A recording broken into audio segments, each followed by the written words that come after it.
Легендарный первый полет человека в космос – это великое событие для всего мира. Россия – родина космонавтики.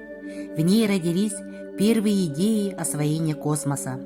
Были осуществлены первые важнейшие шаги в покорении космического пространства. Здесь родились достойные сыны своего Отечества, люди, чьи имена прославили нашу страну во всем мире. Для новых поколений 12 апреля 1961 года – далекая история, но мы должны обращать их внимание на события, ставшие золотыми страницами истории человечества, на именам людей, с которыми связан величайший подвиг – прорыв в космос. Юрий Алексеевич Гагарин появился на свет 9 марта 1934 года в обычной семье рабочих. Большую часть детства он провел в городке Шацке. Теперь этот город Смоленской области называется Гагарин. И в соседних деревнях пережил, будучи маленьким мальчиком, фашистскую оккупацию. В октябре 1955 года Гагарина призвали вооруженные силы и направили в Чкалов, в местное авиационное училище. Учился Гагарин у летчика Яткара Акбулатова, который в то время считался одним из лучших специалистов в своей сфере. В учебе Юрий по всем предметам имел весьма высокие оценки, и его даже назначили помощником командира взвода. Но при этом он никак не мог в совершенстве овладеть посадкой. Нос самолета все время немножко клонился вниз. В один момент из-за этого было даже принято решение отчислить его.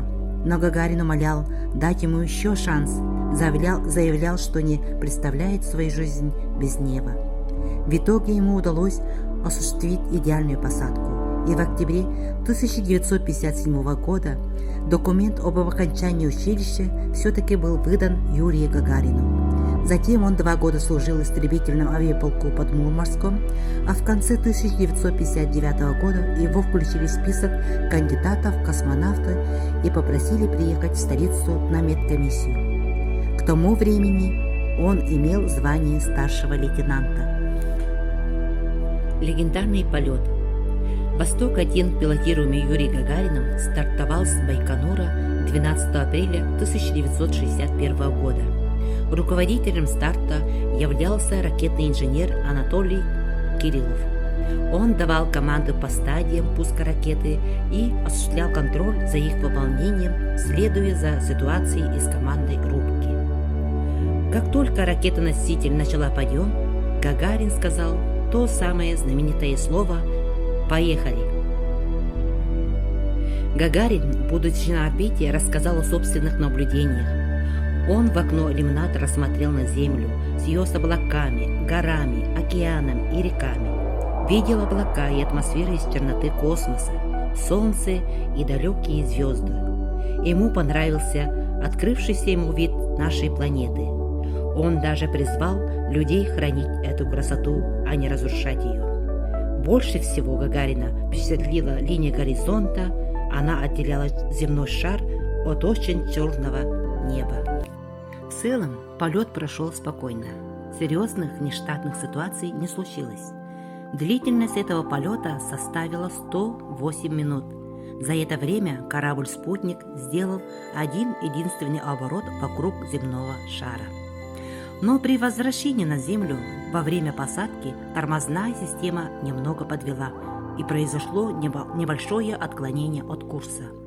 На высоте 7 километров, в полном соответствии с планом, Гагарин осуществил катапультирование, после чего модуль и космонавт в скафандре стали спускаться вниз на 2 разных парашютах.